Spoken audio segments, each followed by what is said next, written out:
Hello everybody and welcome to this video on Overwatch. So this is a game that I really wish I'd played when it first came out. Unfortunately, the fact that the internet was pretty much obsessed with it at the time of release kind of put me off the whole thing, because it was like I was looking at the internet and every single video on YouTube or whatever was all about it.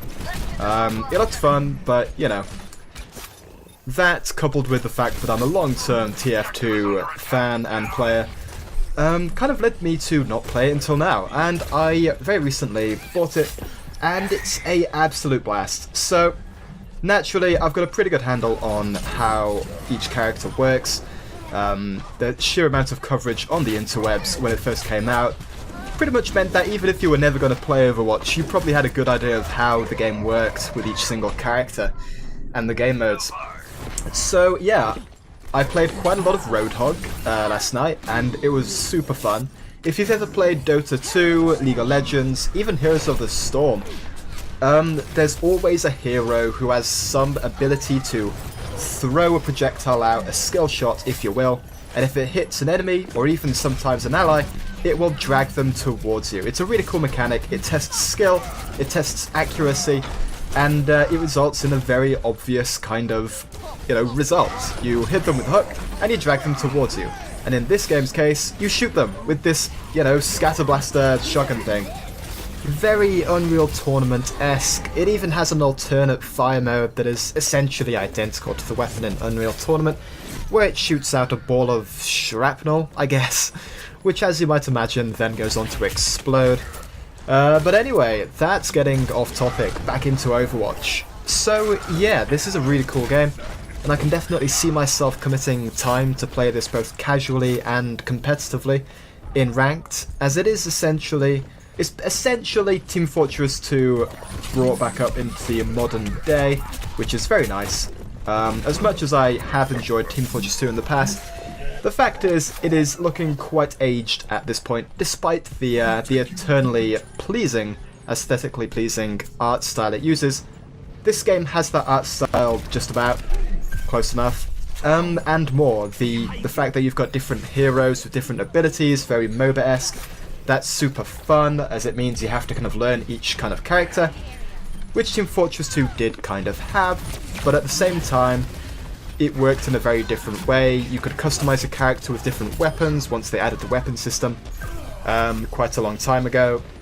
But yeah, Roadhog is an absolute blast. I love the fact that you can basically nuke down a lot of people if you land your hook.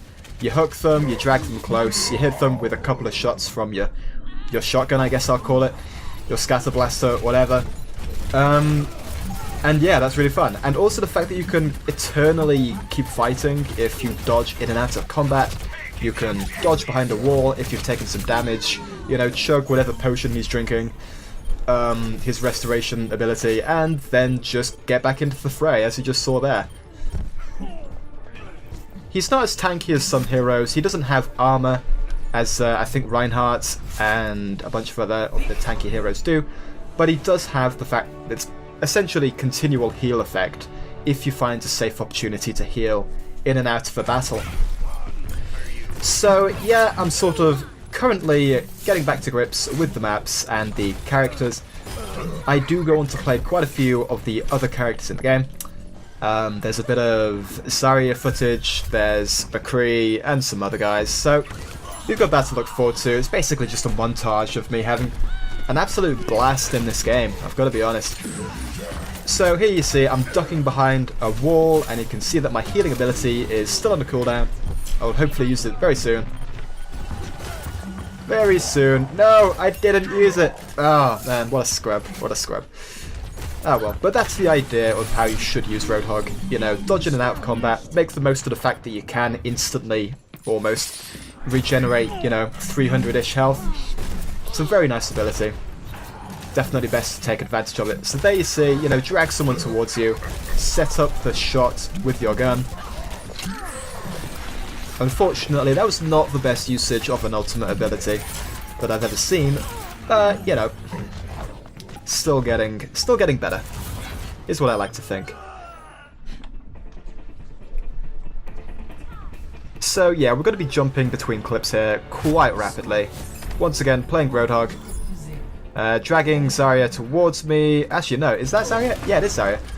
And trying to kill her, but she kept on backing off, which, when you've got such a short-range weapon such as the shotgun, for Roadhog, that is quite a problem. But eventually I do nail her.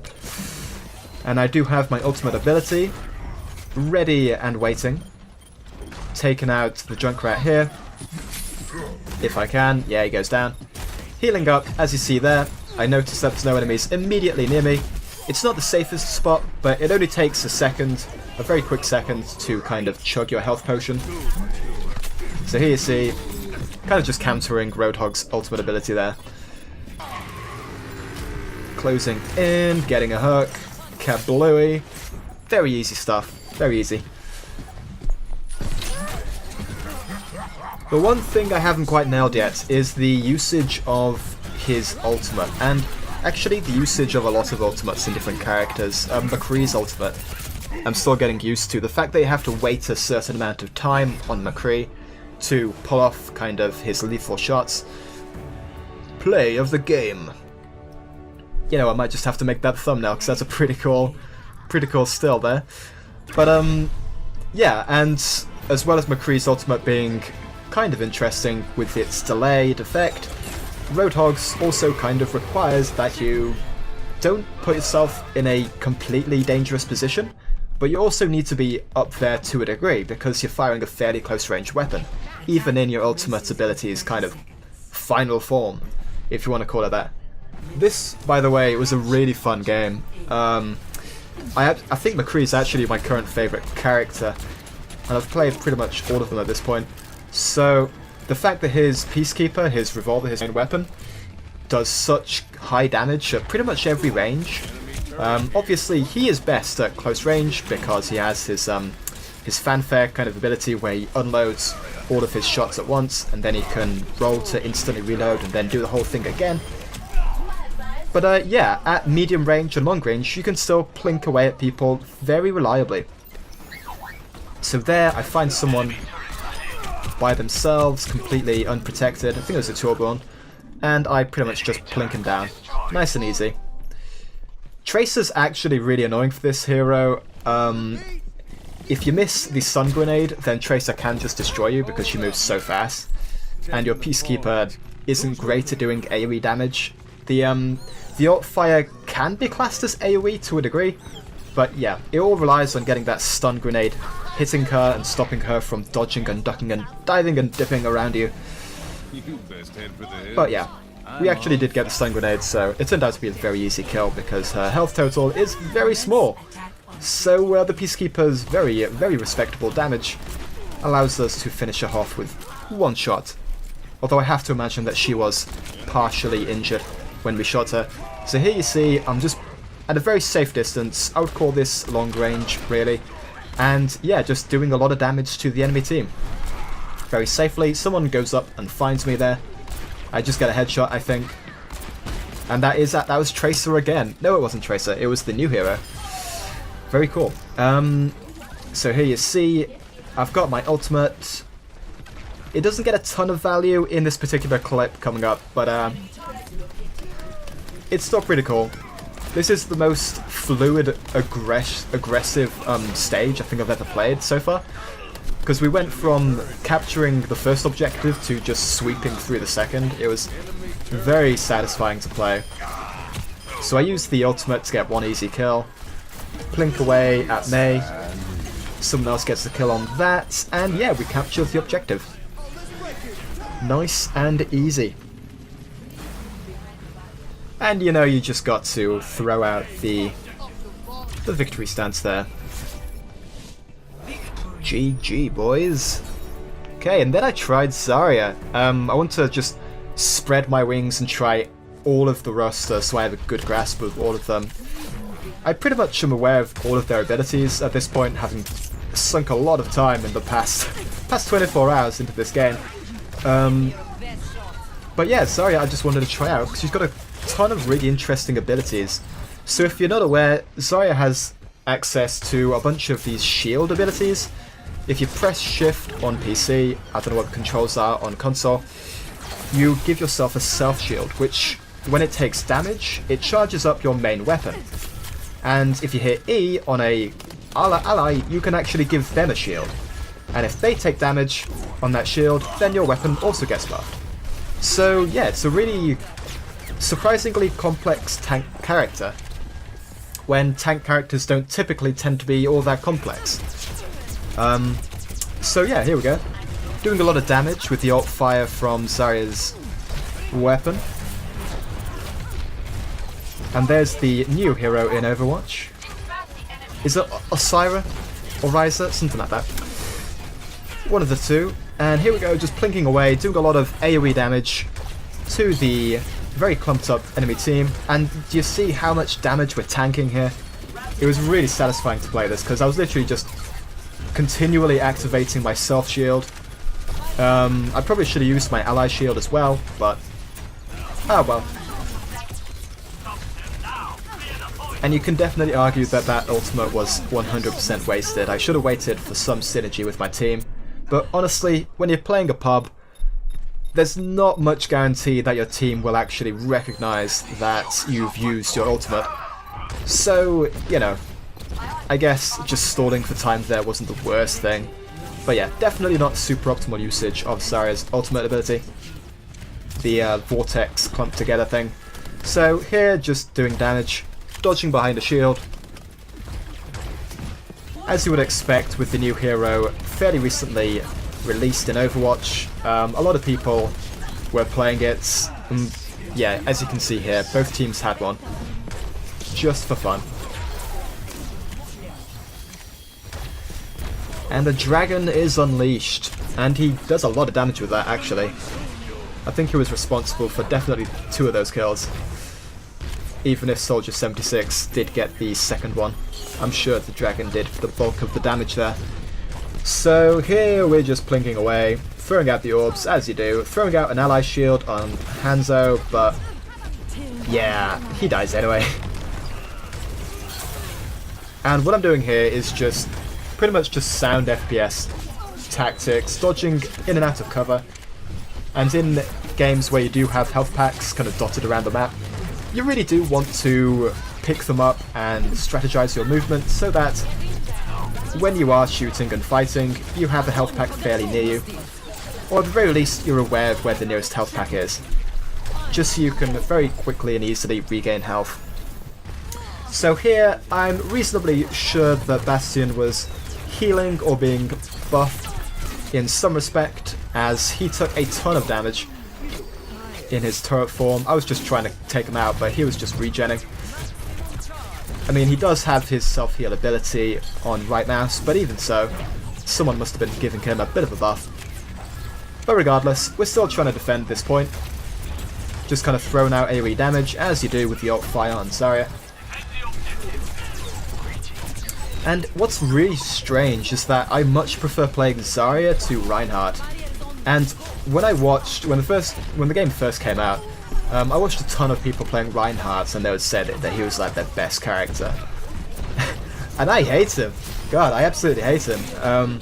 He's just too slow for me. I don't think his ultimate is that impactful. At the very least, maybe I just haven't quite grasped how to use it yet, but even so. And so we switch in the next game back to McCree.